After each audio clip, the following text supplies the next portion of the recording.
আপনাদের কাছে প্রকাশ করছি। একটা হলো আপনার সৌভিক সরকার। এই সৌভিক সরকার ইনি সম্পূর্ণ কালেকশনের দায়িত্বে আছেন।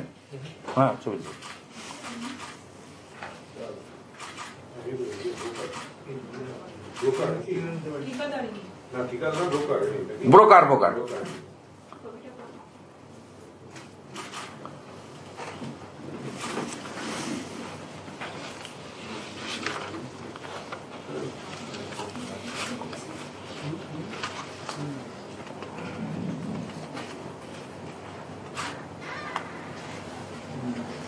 এরা এরা একটা গ্যাং করে পুরো কালেকশন করছেন এবং আপনার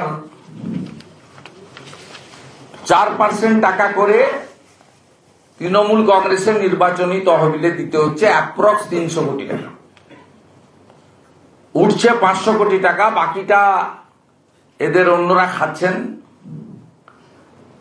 আরেকজন এর সঙ্গে যুক্ত রয়েছেন, পরে আমরা করে দেবো। এর নাম হচ্ছে আপনার সায়নদীপ, কোচবিহার। এর ছবি এবং অন্যান্য কোচবিহারে বাড়ি। এরাই মোটামুটি আপনার পুরো কালেকশনটা করছেন। আমার যেটা এখানটা এই বিষয়টা দিয়ে বলা, সেটা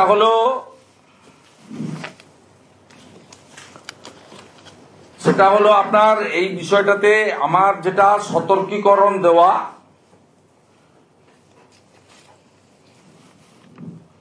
তহবিলের নিশ্চয়তা নেই।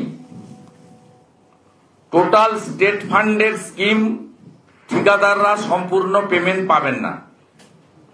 ঘুষের টাকা অগ্রিম দিতে বাধ্য হচ্ছেন মূল ঠিকাদাররা।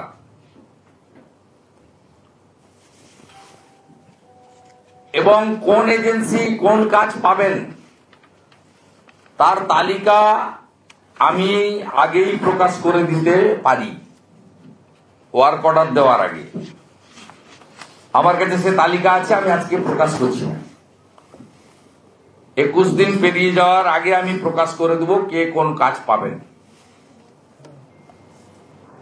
সে তালিকাটাও আমার হাতে আছে, আমি ওইটুকু বাকি রাখলাম। আমার এই প্রেস কনফারেন্সের প্রধান উদ্দেশ্য হচ্ছে আমার ঠিকাদার বন্ধুদেরকে বাঁচানো।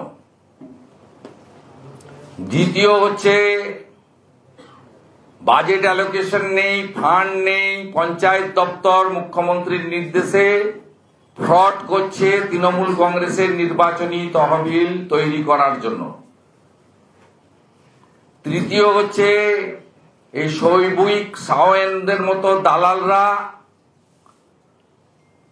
নতুন করে সিন্ডিকেট র্যাকেট পশ্চিমবাংলায় সক্রিয় করেছে। এই বিষয়ে জনগণকে সতর্কীকরণ করা এটা বিরোধী দলনেতার ডিউটি।